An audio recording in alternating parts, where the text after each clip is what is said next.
सोबोदेरो में आबादगारनि जो बारदानो न मिलण खिलाफ फूड सेंटर के गेट अॻियां एहतजाजी मुज़ाहिरो करे धरणो हयो।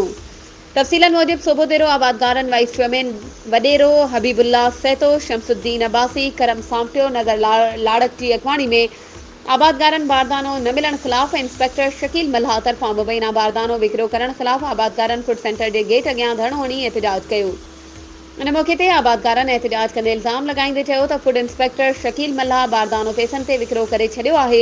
कंहिं बि आबादगार के बारदानो नाहे मिलियो। उन्हनि एहतजाज दौरान फूड इंस्पेक्टर हटायो, आबादगार बचायो, करप्शन बंद कयो जा नारा हंया।